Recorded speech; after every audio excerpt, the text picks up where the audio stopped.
Day 3 खत्म होते होते चक्रव्यूह सज चुका है टीम इंडिया के लिए।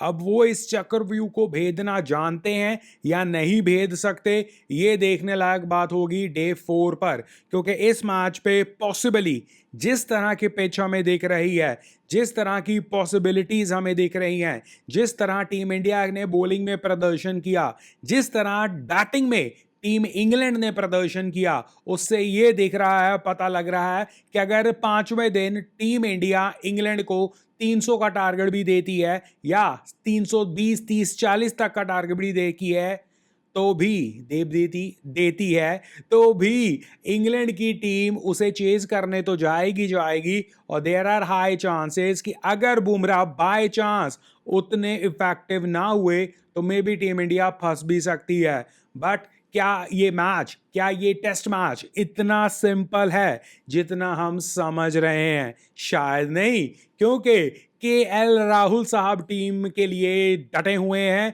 और जिस तरह टीम ने सजी शुरुआत की है, हालांकि 2 विकेट्स लॉस कर चुके हैं, टू बी एग्जैक्ट 90 पर 2 हम हो चुके हैं, बट 90 पर 2 6 रन की लीड हमें हर्ट कर रही होगी। ये 6 रन की लीड 106 रन की भी हो सकती थी, और अगर बहुत बुलिश हो तो 206 रन की भी कहने में क्या आ जाता है, बट एटलीस्ट 106 रन की लीड ये हो सकती थी।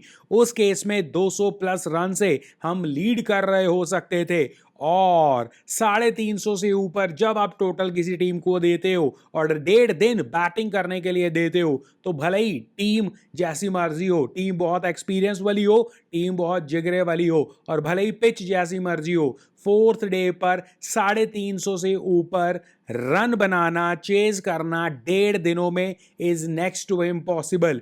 हाँ, यही 300 रन अगर आप लास्ट डे पर दे दो और एक अच्छी शुरुआत मिल जाए, क्योंकि बैटिंग टीम के दिमाग में यह रहता है कि यहां से हम ड्रॉ जरूर करवा सकते हैं, अगर अच्छी शुरुआत मिल गई जीत सकते हैं, वहां पर थोड़े से कॉम्बिनेशंस हिल जाते हैं। और शायद यही वो चक्रव्यूह है जो टीम इंडिया फिलहाल जिसमें फंसी हुई है, और इस चक्रव्यूह को भेदने का पूरी की तो पूरा उन्हें कैपेबिलिटी या उनमें पोटेंशियल है या नहीं, ये देखने लायक बात होगी। बट सबसे पहले बात शुरू करते हैं इंग्लैंड के रिस्पॉन्स से, जहां पर इंग्लैंड ने 471 इंडिया का जवाब दिया 465 के साथ।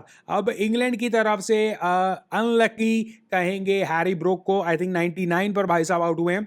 उसके अलावा अगर हैरी ब्रूक जब 99 पर आउट हुए तब भी इनका लाइनअप समाप्त हो जाता, it would have been good. But ये जो लोअर ऑर्डर से मार खाने का मतलब एक रेगुलर है कि लोअर ऑर्डर हमें जरूर हमारी बीटिंग करता है। हमारा लोअर ऑर्डर देखा था ना किस तरह कोलैप्स हो गया था, और वर्सेस लेट्स टॉक अबाउट पहले हमारे लोअर ऑर्डर ने शुभमन गिल के 147 और 134 ऋषभ पंत के बाद मारे 0-11 1-0-3-1, ये हमारा लोअर ऑर्डर था। और इंग्लैंड का lower order after the 99 of Harry Brook 20 40 38 22 11, सो ये था इंग्लैंड का लोअर ऑर्डर। सो ये क्लियरली हमें बताता है कि कहीं ना कहीं टीम इंडिया ने अपने हाथों से एक बना बनाया मैच गवाया, कैचेस ड्रॉप किए, वो एड ऑन ही हुए। इसके अलावा अपॉर्चुनिटीज, जसप्रीत बुमराह के अलावा हमारी टीम ऐसा लगता ही नहीं है कि इवन लोअर ऑर्डर को भी विकेटें निकाल पाएगी। प्रसिद्ध कृष्णा मैंने बहुत उम्मीदें लगाकर रखी थी, फिगर्स जरूर बता रहे हैं 3 विकेटें प्रसिद्ध कृष्णा के पास, 2 विकेटें मोहम्मद सिराज के पास, बट द प्रॉब्लम है 27 ओवर लगे मोहम्मद सिराज को, वो भी 4.5 के इकोनॉमी के साथ, ये 2 विकेटें निकालने के लिए। प्रसिद्ध कृष्णा 20 ओवर लगे और वो भी 6.5 के लगभग इकोनॉमी से उन्होंने रन पिटवाए हैं 3 विकेटों के लिए। जडेजा इकोनॉमिकली अच्छे रहे, 3 के हिसाब से 23 ओवरों में उन्होंने दिए, बट विकेट नहीं मिली, चलो कोई बात नहीं। बट शार्दुल ठाकुर 6 ओवरों में लगभग 6.5 की economy. So that means England ने ना ही केवल रन बनाए बल्कि तेजी से रन बनाए, और अंडशंड बैटिंग नहीं की, एक प्रॉपर एग्रेसिव बैटिंग की, जो कि हम टीम इंडिया को हर्ट किया। बट स्टिल 6 रन की हमारे पास लीड थी। जसप्रीत बुमराह ने एक और 5 विकेट्स निकाल कर बता दिया कि लोअर ऑर्डर को निकालने के लिए भी आपको मेरी जरूरत पड़ती है, विच इज नॉट गुड। अगर 3 टेस्ट मैचों के बाद जसप्रीत बुमराह नहीं खेल रहे हैं, या ये पूरे टेस्ट मैचेस जसप्रीत बुमराह नहीं खेल रहे हैं, जो कि मोस्ट लाइकली नहीं खेल रहे हैं, I mean team India need to think a lot. एक पॉसिबल एंट्री हो सकती है, जसप्रीत बुमराह अगर बाहर जाएंगे तो अर्शदीप आएंगे। मुझे लगता है अर्शदीप को दूसरे टेस्ट मैच से ही चांस देना होगा, बिकॉज कुछ चेंज हमें चाहिए और इस लाइनअप को व्हाटएवर इट इज कुछ ना कुछ अलग करना होगा। और Arshdeep being a left armer, being the most successful bowler of T20 India के लिए, I think we have to take that chances, और तब हम कुछ और सोच सकते हैं, because this lineup doesn't look good. Anyways, England का जवाब, या इंग्लैंड खुश होगा या नहीं, पॉसिबली यस, क्योंकि अगर ड्रॉप कैचेस पकड़े जाते, अगर चांसेस को ले लिया जाता, अगर इंग्लैंड की ये सारे लक फैक्टर काउंट ना किया जाए, तो कहीं ना कहीं England would have been down 100, 150, may be 200 run की ट्रेल के under. But England almost flat कर गया, केवल और केवल 6 रन पीछे। I think England will be the happy camp और India will not be the happy camp. और सबसे बड़ा डर एटलीस्ट मेरे लिए यही था कि टीम इंडिया आएगी और टीम इंडिया आने के बाद ऐसा ना हो कि 30 पर 3, 50 पर 4 और 70 पर 5 होकर खड़ जाए और पता लगे लेने के देने पड़ जाए। बट एटलीस्ट ये नई टीम इंडिया ने ये दिखाया है। अब अगेन मुझे नहीं पता ये पिच इतनी इजी है इसलिए हम बच निकल रहे हैं, ये इंग्लैंड की बॉलिंग इतनी वीक है इसलिए हम बच निकल रहे हैं, या हमारे में कूट कूट कर all of a sudden talent बाहर आ रहा है और हम उसे यूज कर रहे हैं, इस वजह से हम बच रहे हैं। But what ever it the case, हम बच रहे हैं और हम अच्छा कर रहे हैं, ये इंपॉर्टेंट है। यशस्वी जायसवाल भले ही अर्ली 4 रन पर आउट हो गए हैं, बट साई सुदर्शन, KL राहुल ने पार्टनरशिप बनाई। Sai Sudarshan again 30 run, but still Sai Sudarshan से उम्मीदें एटलीस्ट मुझे ज्यादा है। जिस तरह का प्रदर्शन हमने उनका IPL में देखा,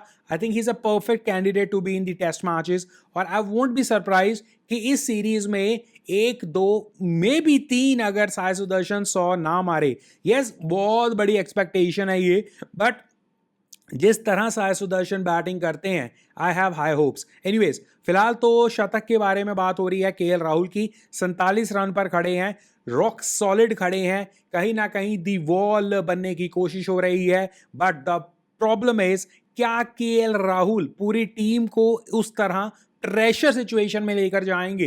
बिकॉज अब प्रेशर आना शुरू होगा डे 4 पर। अगेन मसले बहुत बड़े नहीं है यहां पर भी, यहां पर केवल और केवल मसला है, बड़े मसले अभी नहीं हुए हैं। बट अगर यहां पर आकर एक विकेट अर्ली गिरी हमारी कल को, वेल मसले बड़े भी हो जाएंगे। और फिर वो क्वेश्चन मार्क जो हमारे लोअर ऑर्डर पर लगता है, ऋषभ पंत ऑलरेडी शतक बना चुके हैं। पहली इनिंग में जिसने शतक बनाया था जायसवाल, उसका हमने देख लिया सेकंड इनिंग पे रिजल्ट। शुभमन गिल भी अभी डाइसी हैं और कहीं ना कहीं ऋषभ पंत के बाद हमारा लोअर ऑर्डर एक्सपोज होने वाला है। करुण नायर के पास अपॉर्चुनिटी है, फायदा उठाएंगे या नहीं I don't know. But all in all ये एक चक्रव्यूह सज चुका है। अगर KL Rahul, team India, Shubman Gill ये पहला सेशन सरवाइव कर गए, सर्वाइवल इज दी की, क्योंकि अब यहां से the shots have to be taken by team India. पहले उन्हें सर्वाइव भी करना होगा, फिर उन्हें रन्स ऑन दी बोर्ड भी लगाने होंगे, और फिर उन्हें ऐसा टोटल बोर्ड पर लगाना होगा जो उन्हें confidence they, looking at there bowling, looking at the team India's bowling potential, और ये क्या करवा सकते हैं। बिकॉज मोहम्मद सिराज 4.5 के ऊपर की इकोनॉमी से रन खाकर गए हैं, 6.5 के आसपास प्रसिद्ध कृष्णा रन खाकर गए हैं। सो आपको वो फैक्टर इन भी करना होगा कि अगर इंग्लैंड का बैस बॉल शुरू हुआ और उन्हें ओपनिंग स्टार्ट मिल गई कहीं, तो ये बहुत प्रॉब्लम हो जाएगी। तो पहले इंडिया को पहला सेशन विकेट भी बचानी होगी, देन एक ऐसा टोटल जो उनके दिमाग में ऐसा लगता है कि उन्हें प्रोटेक्ट कर सकता है और वो डिफेंड कर सकते हैं, उसके बाद ड्रॉ के बारे में सोचा जाएगा। बट एटलीस्ट जो पहले उन्हें डिफेंड किया जा सकता है जीतने के लिए, वो भी हमें टीम इंडिया को देना होगा, और फिर बॉलिंग का पोटेंशियल भी हमें अकॉर्डिंगली जो है और ज़्यादा स्टेप अप करना होगा। तो ये सारे शॉट्स जो हैं टीम इंडिया को लेने होंगे, और इसलिए मैं कह रहा हूं कि टीम इंडिया उस चक्रव्यूह में फंस रही है। अब इस चक्रव्यूह को भेदना आता है तो हमारे लिए अच्छा है, बट भेद कर भी क्या ये मैच हम जीत की तरफ लेके जा सकते हैं, ये बहुत बड़ा क्वेश्चन मार्क होगा एंड ऑफ द डे 4 पर। वेयर एज टीम इंग्लैंड की बात अगर हम करें, तो इंग्लैंड को प्रॉपर क्रिकेट खेलना है, सिर्फ रन्स लीक नहीं करने हैं। इंग्लैंड पहले सेशन में, दूसरे सेशन में अगर रन्स को नकेल कस देता है, तो इंग्लैंड के लिए हार का एक रिजल्ट एलिमिनेट हो जाएगा, और वहां से इंग्लैंड कैन शॉट, या England can take the shot, because अगर आप रन्स रोक दोगे तो team India will be desperate to do something, because इस मैच में अगर ये मैच ड्रॉ होता है तो भी टीम इंडिया की ऑब्वियसली हार नहीं हम कह सकते कि स्कोरबोर्ड पर हार दिखेगी, बट साइकोलॉजिकल टीम इंडिया हारेगी अगर ये मैच ड्रॉ होता है। और अगर खुदा ना खास्ता हम हार की तरफ जाने जाते हैं या हार जाते हैं तो ये बहुत बड़ा डिजास्टर होगा हमारे लिए एज अ रिजल्ट के हिसाब से, और इंग्लैंड के लिए बहुत बड़ा मॉरल बूस्टर होगा। इस मैच को इंग्लैंड ड्रॉ करवाकर, अच्छे से ड्रॉ करवा कर भी ले जाती है तो इंग्लैंड के लिए मॉरल बूस्टर होगा। बट हम केवल और केवल इस मैच में अगर लेट्स से अब इंडिया की पॉसिबल, अगर हम पहले सेशन में दूसरे सेशन में अच्छे खासे रन मार देते हैं, अच्छे खासे run in the sense 80 run भी अगर हम पहले सेशन में मार देते हैं, दूसरे सेशन में भी 80 रन मार देते हैं, तो आप 160 रन देख रहे हो, आप 160 रन देख रहे हो, 100 रन अब यहां पर देख रहे हो, स्टिल आप 260 रन अहेड होंगे। तो दैट मीन्स आपको पूरा दिन कल को खेलना पड़ेगा। और क्या एक दिन में हम पूरा डोमिनेट कर सकते हैं? पूरा डोमिनेट करने के बाद एक दिन क्या इंग्लैंड को हम देकर उन्हें 300 330 का टारगेट देकर डिफेंड कर सकते हैं? क्योंकि वो हमारे लिए खतरा होगा। और अगर टीम इंडिया कहीं ना कहीं लेट्स से 300 320 30 का टोटल देती है और 90 ओवर देती है इंग्लैंड को चेस करने के लिए, वो बहुत ट्रिकी हो जाएगा, because England possibly can go for it. Draw उनके लिए आसान हो जाएगा बट वो चांस लेंगे और वो चांस हमारे पे भारी पड़ सकता है। So India is in the चक्रव्यूह स्टेट। अब late us see what happens. बाकी इंडिया की तरफ से केवल और केवल बॉलिंग और fielding is a bigger concern, और आई होप डे 4 पर हमारी बैटिंग कुछ अजीब हमारे लिए ना ला दे कि हम कहते फिरें कि भाई बैटिंग ने वक्त आने पर डिसअपॉइंट कर दिया। But let us see, so far so good. Jaiswal की डिसअपॉइंटमेंट बट साई सुदर्शन की कोशिश, केएल राहुल वहां पर खड़े हैं, शुभमन गिल एंड ऋषभ पंत से उम्मीदें, लेट्स सी, फिंगर्स क्रॉस्ड। आपका क्या विचार है? क्या लगता है, क्या टीम इंडिया को चक्रव्यूह, इस चक्रव्यूह को भेदना आता है और क्या वो एक नया चक्रव्यूह बना सकते हैं टीम इंग्लैंड के लिए? क्या कहोगे? बाकी हम यहाँ पर एज अ क्रिकेट फैन बातें करते हैं। अगर आप भी हैं cricket fan, come join me, subscribe the channel.